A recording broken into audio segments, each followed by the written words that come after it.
Hi, and welcome to show number 23 of the El Cafecito Travel Talks, a podcast where people share travel stories and adventures. My name is Tony Lloyd, and I'm your host. I'd like to thank all the people who've been supporting the show through your donations, and for the people who would like to do so, please take a look at the podcast notes to see how you can contribute. I'd like to encourage people to subscribe to our show so that you get all the updates as soon as they come in. Take a look at our Facebook page for the written stories. And if you're someone who likes to write, or if you'd like to contribute a story for a future podcast, please send an email to elcafecitotraveltalks@gmail.com. If you have any comments or suggestions for the show, or anything that you would like to see me do different on this show, please also send an email, which is elcafecitotraveltalks@gmail.com. Today's show was previously recorded here at the El Cafecito in Cuenca, Ecuador, before the global pandemic. And as people are starting to think about traveling again, we talk about the option of doing it nice and slowly. So please get yourself a cup of tea or a coffee and enjoy the show. My name is Ferris. I'm from Drogheda, County Louth, Ireland. I've been travelling for about 7 months now.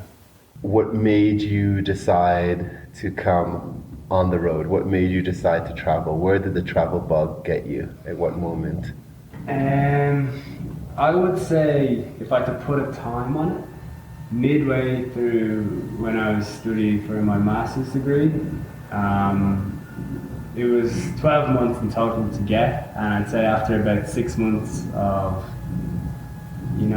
working, about 6 days a week, 5 days a week doing research or studying, and then 1 or 2 days working in my part-time job. And it kind of just, I always had it in my head I would like to go out for a little and see more of the world, and definitely working nearly every day of the week for a year was I was itching to go by the time it came out. South America, I had a cousin who had travelled here before, and he highly recommended it, so I thought, yeah, of course, why not, I'll try it. Okay.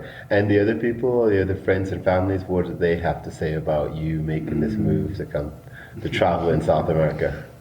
My immediate family were quite happy and sad. They're happy to go out and see the world.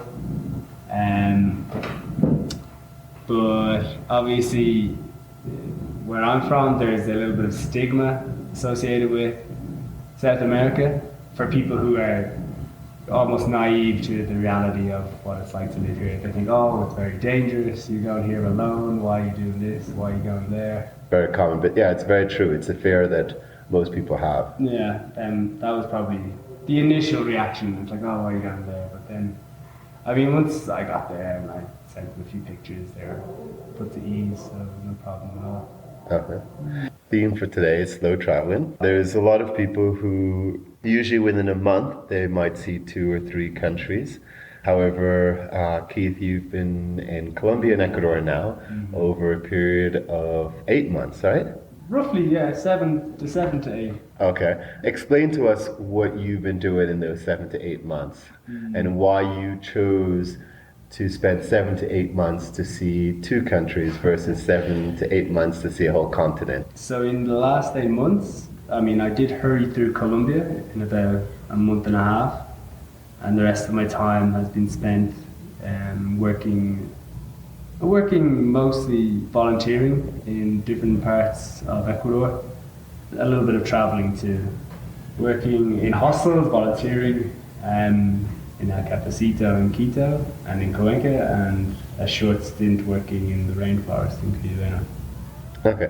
Why do you opt to choose this style of traveling versus packing your bags and basically you could have gone to Quito for 48 hours like a lot of people do, Cuenca for a day, and then continue on in your travel? Why do you choose this form of travel? Initially, it was because I wanted to practice and improve my Spanish to a reasonable level where I could get around more comfortably and talk to people a bit more comfortably too. But I like the idea of being able to really get to know a place, to be able to live there for a while, to really get to know the people. It certainly saves a lot of money if time isn't an issue, if you can spend as much time as you like. then I would definitely recommend it for everybody for sure. Yeah, it saves money. Great way to practice learn new cultures. Okay. Yeah, everything like that. Let's talk a little bit about how you find the jobs that you do when you're doing slow travel. Like, First off, the site Workaway. okay. Yeah, definitely set up a profile with that because and it's great to see even just the variety of jobs and places where there are jobs and things to do and see. And if you set up a Workaway profile, it's pretty easy. But like, I mean, you could go. I meet people who've just gone. They just go somewhere, and if they like it, they will just ask and talk to people and get to know people and just say, "I'll be happy to volunteer here, please, if you have room for volunteers." So either way would be pretty easy, or even through people you know, and through friends of friends. I believe that's how I got my my job in the rainforest when I was here, through a friend of a friend. And it's funny how it works, but it does work, which is good. Yeah. So just go for it. Be outgoing. Okay, so let's start off first. Workaway is a website that's called workaway.info. If anyone is listening and have not heard of it before, and on the website you'll find out information. Basically, one goes in, one looks at the country or the region they're looking for, and then they have all the different opportunities. You create yourself a profile, which explains, you start off with a picture, which I would recommend the picture be something very clear, no sunglasses, just a clear, decent picture of yourself. And then you give a little bit about your experience and your background, what do you have to offer. And then you could go through and look through the different profiles that they are for the different places that you might want to volunteer. Keep in mind that the places that you might want to volunteer are also looking on the system and they're reading through your information, and maybe one of them might contact you asking you to come and work with them based on your experience and your background in that. So definitely I think it is a site that's worth recommending. We get no kickbacks at all from it, but it's definitely worth recommending. Yeah, you get the volunteers. You're absolutely right. It all goes around in different ways.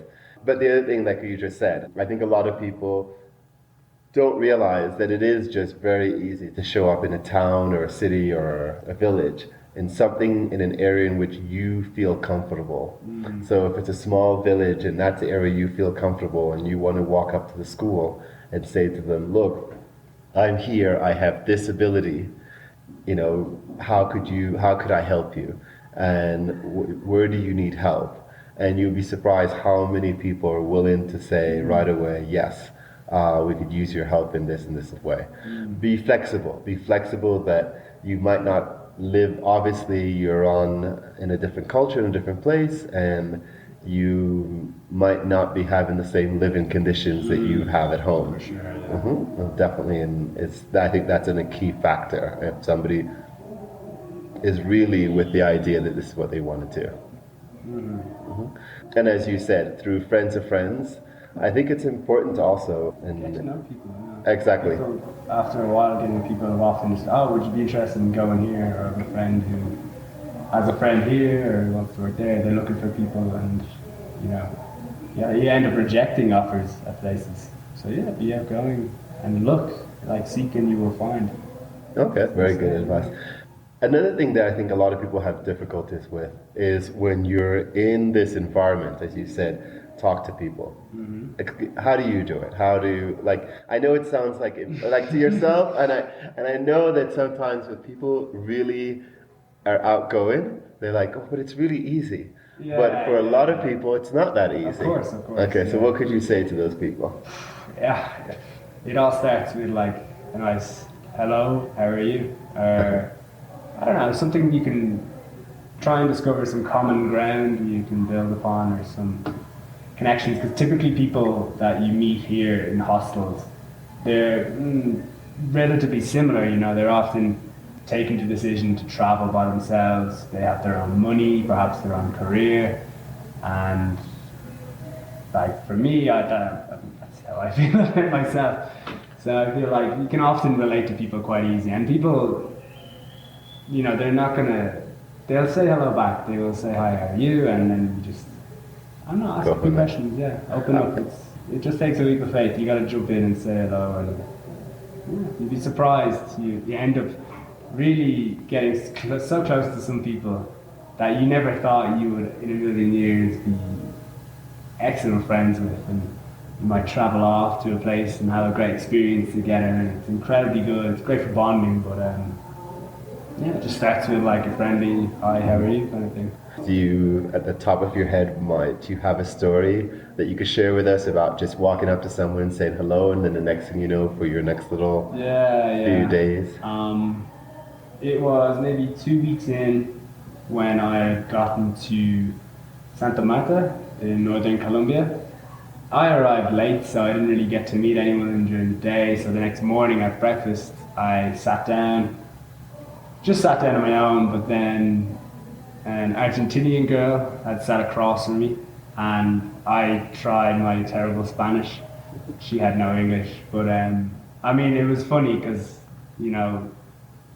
the challenge of trying to have a conversation, it was funny. And then her friends came along, and just within 15 minutes we had made there was a group of maybe 5 of us, and we all decided, let's all go to the beach together.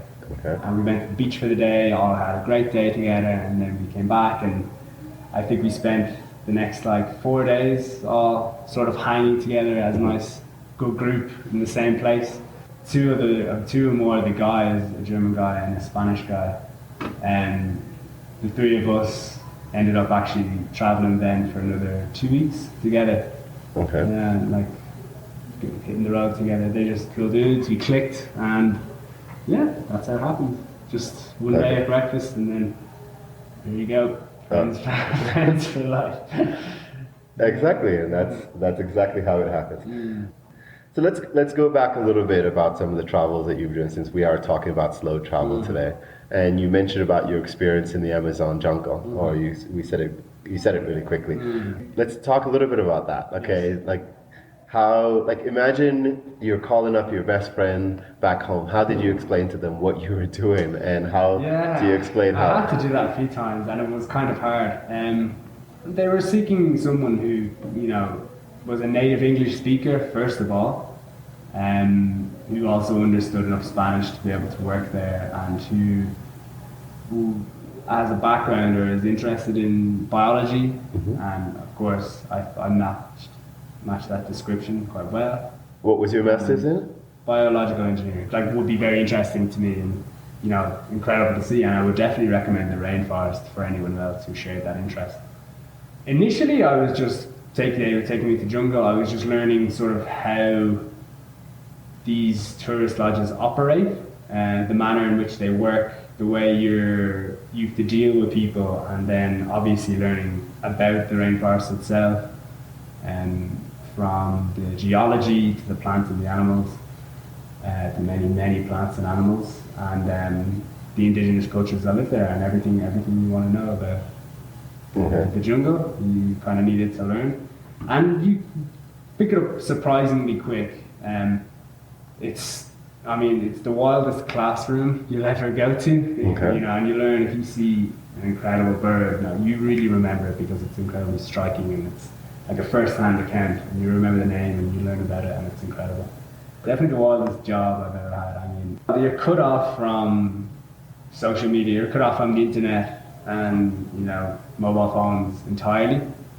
So there's no social media, there's no Facebook, there's nothing like that. You can't even get the news. And to get news, there was only one phone in the place that was a direct line with their office in Quito.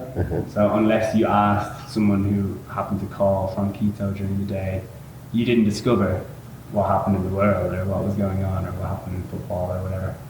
And it was definitely liberating not to have, it was great to not having to worry about Facebook, or you don't get messages. It's just you, and you're out there in the jungle and you're living it. That is fun. A month of it was, after a month I was kind of ready to have a shower with warm water and stuff, small stuff you miss. Place is full of insects, so if you have no problem with that, it's okay, but if that's a big problem for you, I wouldn't recommend you go. You get weirdly used to it. You get weirdly accustomed to insect bites and stuff crawling on you, and being kind of damp all the time. The humidity is incredible there, so your clothes are never fully dry. Mm-hmm. You just, deal with it. I know there's Okay. worse things in life. Okay. So you get used to it. Yeah. While you're walking around the jungle, any stories that you'd like to share with us? Something interesting, or maybe? Oh yeah, I mean, not even just a lot. every day you would see something incredible, like monkeys jumping through the trees, trying to get. Some of the species get incredibly close. They're very comfortable with humans, so they will come right up to you. If not, almost make a game out of trying to hit you or something. Anacondas swimming through the water. And do they laugh at like the monkeys when they try to hit you? Were they laughing? Like sometimes they have a sound, like a human sound to them, like human laughter. That is like, it's almost like a human element. Those monkeys, the squirrel monkeys for sure. They could be in like, a group of maybe like 50. It's like deafening noise, and they're everywhere, and the trees are rattling, and it's a great like atmosphere to be in. Great to experience, but then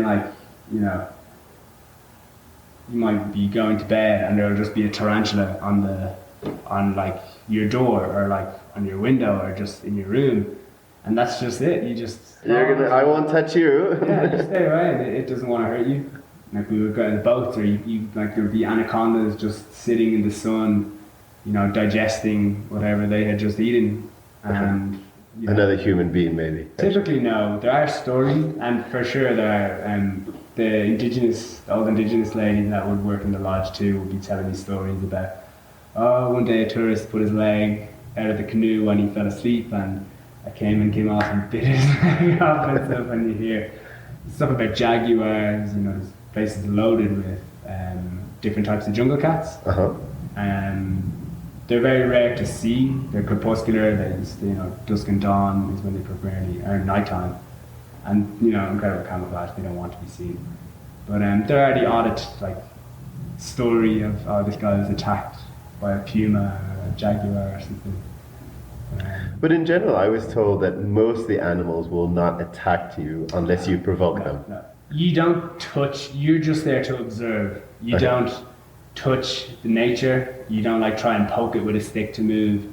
You keep your distance, and you get to look and see it in real life and close in its natural environment. And it's like the most awesome zoo you can ever go to. You can get very close. So certainly the insects for sure. There's giant insects there, and you can get very, very close to them. And in many cases you get very, very close to some of the larger snakes and mammals too. It's very safe. You really have to. You have to be kind of messing and when you mess, that's when problems start to happen. But no, it's quite safe as long as you've a little bit of common sense. Okay. A little bit of common sense, and you'll be fine. A little bit. Yeah. Okay, and then so after you had that incredible experience for a month in the jungle, then you came back into the civilization.